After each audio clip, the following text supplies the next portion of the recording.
Welcome back to From the BON, the Burnley podcast. This is the preview of Burnley versus Brentford, and I'm Simon Evans. With me, Julian Jordan and Gary Hunt, as we get stuck into looking ahead to a crucial game at Turf Moor, really, after that positive result at Chelsea, a game that Burnley will be looking to get some momentum going, at least, and see if we can't produce something at the end of the season to create at least some tension. Good to have you with us, chaps. Let's start off with Brentford. Julian, I mean, they're an interesting club, aren't they? Keith Andrew has just signed a new long-term contract with them. They've defied expectations this season, really, haven't they? They absolutely have, yeah. And I'm happy to confess I was one of those people who foolishly predicted that they'd really struggle this season. When they appointed Andrews, I thought, well, that's, Frank's gone. That's going to see their imminent demise. And I couldn't be more wrong. They're 7th in the table. They're riding high. I think they've won 4 out of their last 5 away games. So it's going to be difficult on Saturday. There's no question about that. And quietly away, as we said prior to the recording, they're one of these sort of clubs now that look sort of reasonably established as a Premier League club, and there are several of them that in days gone by we'd have thought of as lower league clubs. Really, they've done it really, really well, and I've got to declare a little bit of an interest because I lived in London for about 7 years thereabouts, and I lived in Ealing, so they were kind of one of my local clubs. This is when they were in what's now League One, and they even then I was very conscious of the sort of outreach work they did in the community with things like the Junior Bees and all that sort of stuff. They were really active, and I'm not surprised in a sense that they've progressed. I know if you go deep into the history, I think 90 odd years back they were top division fixture back then, so they've got some heritage as well. But in recent times, they're a club that's kind of forged a bit of an identity, and it strikes me that from that identity, there's a real strategy. It determines the way in which they've recruited managers and players. They have players who fit a mould, and they seem to just seamlessly keep it rolling on. So, you lose the likes of someone like Ivan Toney, then Bueno, who's now at Man United, and now they've got Thiago up front. Similar kind of profile of player, and as I say, they keep that continuity going, and it's proved to be really successful. Yeah, I mean, Gary, it's basically the model of how a football club should be run in a lot of ways. That they lose their manager, the same happened. They lost Dean Smith, they lose Frank. Before that, they lost Mark Warburton. None of these managers have particularly gone on to have amazing success, yet Brentford's carried on thriving without them after they've moved on. And the same happening with players. That suggests there's some really strong foundations in the way that they operate. Yeah, absolutely, because as you guys have both said there, we've talked about player succession plans in players, succession plans in managers, because each of the managers, if we look at the managerial situation, Mark Warburton, QPR since then, and not done an awful lot, Rangers, wasn't he? But we didn't really know a lot about the people that succeeded him, because they'd done well, they'd moved on, and then you thought, well, they're going to struggle now, perhaps, because they've got this unknown guy, really, that's come in, Thomas Frank, who's Dean Smith had been pretty much a journeyman manager, if you like. He did really well. Then he left, and everybody predicted that they were going to struggle. And it's exactly, I'm pretty similar to Julian in the fact that I looked at Keith Andrews and I'm thinking, I've seen him on Sky as a pundit, and he speaks all right. He seems a decent enough guy with a bit of knowledge, but set piece coach into a manager's job straight away doesn't seem like a natural successor into the job. And I thought, well, they may be one of the teams that we can look at and target this year that might be down in and around our area of the table. But that's not the case. And it's pretty clear that Keith Andrews, when you listen to him after games, his pre-match pressers, like on a Thursday before a Saturday game, he's a smart operator, he's an intelligent guy. And he clearly is a deep thinker about the game. But it's all about recruitment, isn't it? The owners of the club, the method of operation in terms of recruitment. You've mentioned the strikers that they've had and have moved on, and then they've produced another one that we've not really heard of, and they've not paid massive money for strikers. They've brought them in sort of 15, 20 million type brackets, moved them on, in Ivan Toney's case, for quite a bit more. and they've produced another one now. Thiago, 17 goals this season. The nearest they've got to him is a midfielder with 6. So, the threat to Burnley is obvious there. They've got a few goals kicking around the park, but he's miles away. 17-goal striker, but looks like he's going to get 25. There's a decent chance of him breaking 20 for sure. So that's the threat. But underlying all that is the recruitment policy. And it's ironic, really, that we're looking at Burnley's recruitment policy, which, from our point of view, and we clearly don't know the ins and outs of it, but looks a bit of a shambles. And you look at their recruitment policy and you think to yourself, well, there's clearly a succession plan there, because they keep producing these little gems from far-flung places, and they've clearly got a recruitment system there that really works, a bit similar to Brighton, who keep producing, selling people to Chelsea for like mega money, and then producing other people that they then sell to somebody else for mega money. And ironically, the case in fact can be proven, because if you look at Burnley's team from last Saturday's game at Chelsea, which I went down to Stamford Bridge and covered for BBC Lancashire, there were only 3 players in that team on Saturday that didn't play for us in the Championship. And Ibravka and Walker and I think Ugo Chukwu were the only 3 players in that team that didn't play in the Championship. So all these players that we brought in over the summer, our manager now considers aren't favourable or aren't good enough or whatever to start in our team in a vital game at Chelsea. And that's not decrying Scott Parker. What I'm getting at here is the people we brought in at the moment, looking on the team selection from last Saturday as a snapshot, don't look like they've done enough to be in the team, do they?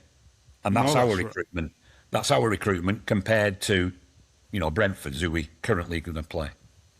No, that's a really good point. I mean, I hadn't thought of it like that, actually, that Chelsea game. But you're right. If you look at players like no Tuanzebe, no Hartman, no Florentino was on the bench, wasn't he?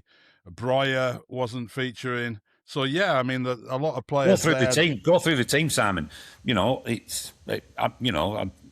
I've done a little bit of work on it, and it's exactly right. Worrell barely played, but he was there with us, and so on and so on. So, yeah, no, it's an interesting one. I mean, it is in stark contrast to our recruitment, but also that general sort of stability, isn't it, Julian? That when we talk about with the manager as well. I mean, Chris made the point on this pod the other week that Burnley, and this predates ALK as well, but we tend to go for the opposite to the last manager, and Daesh was replaced by a guy playing the most open attacking football that we've ever seen in the Premier League from Burnley, and then we respond to that by going for somebody who's a lot more cautious. And you can imagine that if Scott Parker does leave, the tendency will be to go for someone who's going to be more like the company than Parker was. I mean, that kind of stability, it's not just that it allows you to continue growing and building, but it saves you a lot of money, doesn't it? I mean, if you're constantly having this churn, bad recruitment makes you go out and buy more players. Bad managerial appointments makes you do what Nottingham Forest did this year, and they've got 3 different managers who they're paying their wages for who've left. It's an expensive business when you get it wrong, isn't it, Julian? It is, and the notion of continuity is one that you look at in any walk of life where the success, there's tended to be some degree of continuity. But I remember in the company season, I can't remember the name of the documentary thing they did now. Mission to Burnley. Mission to Burnley, that's the one I was thinking of. And there's a comment in there when they were talking about recruitment early on, and company said something like, he made reference to high turnover of players. And I spoke about this the other week in terms of our recruitment strategy or lack of, as I see it. I think that it matches up with what you're saying. The lack of continuity in terms of managerial styles means it's difficult to understand quite what sort of shape a team we're building for. In the way, we've just talked about, it's clearly the case with Brentford. They have an identity and they recruit accordingly. I think that high turnover of players, that harks back in a way to a point I made on a pod a week or two ago, because I think that Burnley's transfer strategy, such as it is one that is more of it's a business case strategy rather than purely footballing one. And as I said, if you look at it's about the buy young players cheaply, as long as they've got a very high development window, sell them on for big money. That's the theory. And apart from Odebear, it's difficult to make a case where we've been successful doing that. Yet under the previous regime, when we weren't doing that, we were buying battle-hardened players to sort of fight and keep us in the Premier League. Often we were still selling them on for a lot more money than we do now. So I think even on its own terms, that strategy's failed. But just going back to the previous point though about the team that took the field against Chelsea and the number of players. That's an example of where we did demonstrate some continuity. That there were players on that pitch who've been playing together for the best part of 2 years, because most of them were there last season. And the thing that I liked about it, we're in a fight, and I don't want to go all Daesh on you both, but if we're in a fight, you want your hard lads on the pitch. And, I love the fact that Worrell played. I love the fact that Fleming played up front. And whilst I won't put him quite in the same category as a hard lad, the role that Hannibal's been playing in midfield is industry. You can't fault him. And I love the fact that literally from the kickoff, Fleming ran straight at one of their lads and left something on him straight away. And he battered them all afternoon. He was in their faces the whole time. He was really physical, and I was really chuffed that he got the goal, because I thought often if you're a striker in Scott Parker's team, you're ploughing a lonely furrow really, and he worked his socks off and he got his reward at the end. But as I say, for me, it's a fight now. More hard lads on the pitch, please. More hard men, yeah. The other player, just before I pass on to you, Gary, other player, and I was thinking about this after we did the pods and the two pods in reaction to that game, who I thought didn't get as much praise as he perhaps deserved, was Bashir Humphreys, because I'm starting to really rate him. I think he's from a player who in the Championship was probably in that category of we'll see how he does in the Premier League, see how he steps up. I think he is stepping up now. Because whether he's played in that three in the central defence or at left back or for a while at right back as well, he does his defensive duty without much fuss, and he seems quite composed on the ball. I don't see him giving the ball away a lot either from full back.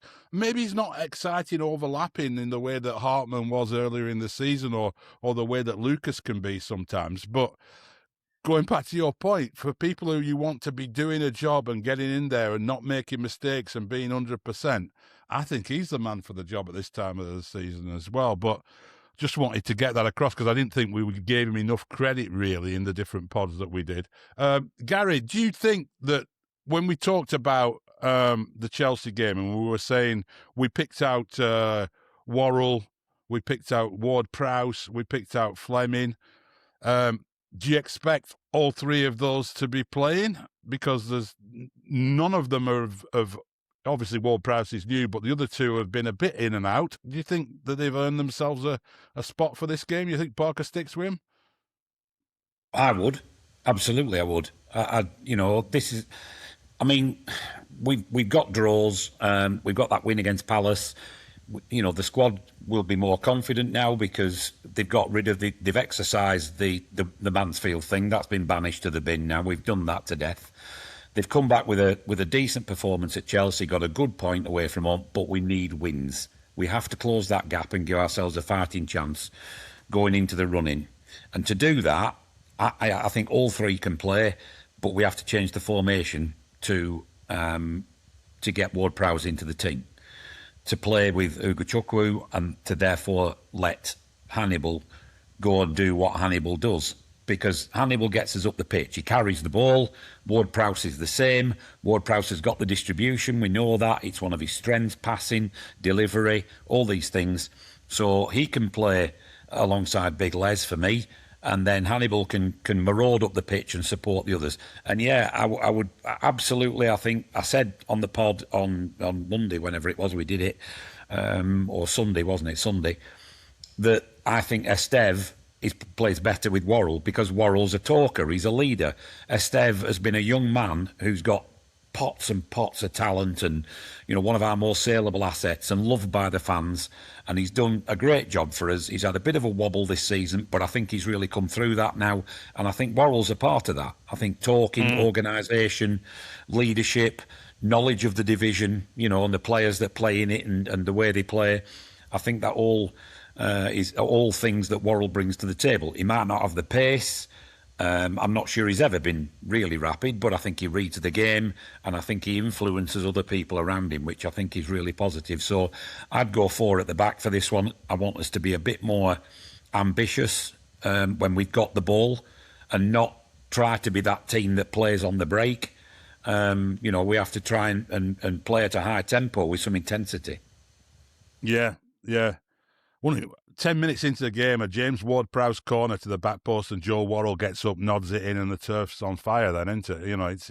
It's a totally different situation. But are you in agreement, Julian, with that sort of formation lineup? 100%. I made some notes before we started, and it's just, Gary, before I get into question of the team, Gary mentioned the run of recent games, the last 3, and the Mansfield aberration, that, like you say, we've done it to death. And at the time I was really critical that he changed the side, 9 changes to that. But now you're thinking, well, the good results either side of that, was it a demonstration that they absolutely still believe they can do something, they can still stay up? It suggests so, doesn't it? So, that's kind of given me a bit of optimism. And then in terms of team, I picked my starting 11, and it corresponds with everything we've all just said, really. Obviously, Dubravka in goal, back 4, Walker, Worrell, Esteve, Humphreys on the left. Midfield, I got Ugachukwu, Prowse, Hannibal. Wide, Edwards, Anthony, Fleming up top. I think that makes us competitive. And I say, you get the hard man on the pitch. There's a if you want to sort of change things up a little bit at the end, and if we defending a lead, say, then I think you bring Josh Laurent on as well, perhaps, for James Ward-Prowse. It feels like that side sort of now come together, and without going over the top about the Palace game and the Chelsea game, but sometimes it happens, doesn't it? If we're being optimistic, we saw it in the past when something clicks, someone comes back into the side, or someone gets injured and someone else takes their chance, and then suddenly there's a different feel about the team. And it felt like that last week, didn't it? Especially the latter part of the game, with Ward-Prowse involved as well. It felt like a different team, and maybe it is. I hadn't thought of that, Gary. Maybe it is the fact that that's a team that's been together for a bit. It's nice to see a substitute having an impact, isn't it? Because that's also something that we've missed a little bit. Edwards, when he was coming off the bench, was giving us little cameos, and even Trezor, for the couple of times that we've seen the Invisible Man, he's come off the bench and he's given us a glimpse of what we've been missing, really. Edwards did it, James Ward-Prowse did it, and the way Ward-Prowse did it was not just the deliveries, the 2 that we highlighted, the one for the goal and the one just after that Brun Larsen headed over, but also keeping the ball. And if you keep the ball, you're not constantly on the back foot trying to get it back. And, and Chelsea were played into our hands to a degree because they were so lethargic in possession. They were so, I don't know, it almost seemed like they didn't really want to get in our half. And there was only Pedro Neto that was a real threat. He was the one that was running at us. Everybody else was just like stroking it around, thinking, well, we're 1 up. We'll get another one in good time. It's almost inevitable, this lot are struggling. And we sort of grew in confidence into the game as well, and I think Chelsea helped us with that. But it's good to see that we conceded an early goal, but we actually got stuck in then. We knuckled down and we thought, right, we've got to stay in the game for a bit. We've got to consolidate, but then we need to look at ways back in. Obviously, the sending off has an impact on that, but Ward-Prowse keeping the ball, Hannibal, I've seen a few clips this week that I've looked at about him taking the ball forward, running at the defence, getting us up the pitch a little bit, and Fleming doing that lone role that Julian talked about, just trying to stop the ball from coming straight back down our end. And that's really important because we don't do that well enough. Foster doesn't do it well enough, and neither does Broja. They don't hang on to the ball. It doesn't stay up the pitch long enough. Yeah. And they don't bully the opposition centre halves either, and Fleming certainly did. And for big lads like they are, it's like I used to honestly, and I know Chris Wood's had a fabulous career. I thought, and I spoke to Chris Bowden at length about this as well in press conferences, before the games and stuff like that. I thought Chris Wood was soft. I thought that 6'4", size he is, built like shoulders like a swimmer. I thought he should have been knocking people about, and I thought he was a bit too nice. But them other two, Foster and Brozier, are big 6'2", 6'3" lads, and yet they don't give the defenders a hard enough time physically. He's not the physical specimen that they are, isn't Fleming, and yet he gives them a lot more grief. And they've had a lot harder game physically when they come off against him. Yeah. No, it's going to be an interesting one, and I think it's there's no point discussing what the odds are that we could turn it around, because they're obviously heavily stacked against us. We've lost too many games that we could have got something out of, and really made it difficult for ourselves. But you go into this game and sort of thinking, like, if you just take it one game at a time, the atmosphere and the mood that was around the club after that Mansfield game could be completely different if this team goes out there and really, really gets into Brentford, gets stuck in, gets a win, even if it's an ugly win. Just can't have another performance like against Fulham or West Ham at home or those kind of games. But it could be, that Chelsea game turns out to be a spark. We'll find out on Saturday, won't we? But do you expect a different mood around Turf Moor, or is this just us who sit around thinking too much about it, Julian? Well, we do sit around thinking about it too much, but all Burnley fans sit around. Do we think of much else, really? My girlfriend said to me, "Are you one of these blokes who thinks of the Roman Empire at least once a day?" I was like, "Yeah, but I think about Burnley like several times an hour." So, and for several weeks I've thought it's over. We're down, and then I'm thinking, well, if we go down fighting, if we can retain quite a bit of this squad, it's not such a bad thing being in Championship, 3:00 kickoffs, grounds that aren't full of plastics, better atmosphere, all that stuff, more authentic football. So I was, winning more games and having a better weekend. Exactly, all that stuff, and getting more football for your season ticket. There's a lot of advantages. However, you make a fair point, Simon, and I'm not deluded. But if you want me to make the case for optimism, I can do it, and I can do it quite easily. Here we go. Right, so we've got a tough one really against Brentford, but it's not an unwinnable game, right? You look at the next 6 games: Brentford at home, Everton away, Bournemouth at home, Fulham away, Brighton at home, Forest away. Right? There's points in those games. Conversely, if you look at some of our sort of immediate rivals at the bottom of the Premier League, West Ham, they're on 25 points, 6 points ahead of us. On Saturday, they're away at Liverpool. Now, if we get a win, and that goes the way you'd expect it, we'll be within 3 points of West Ham, and suddenly they'll be looking over their shoulders. They're away against Fulham in their subsequent game. Forest on 27 points. They've got Fenerbahce tonight. We're recording Thursday night. They've got Brighton away, and then they've got City away their following game after that.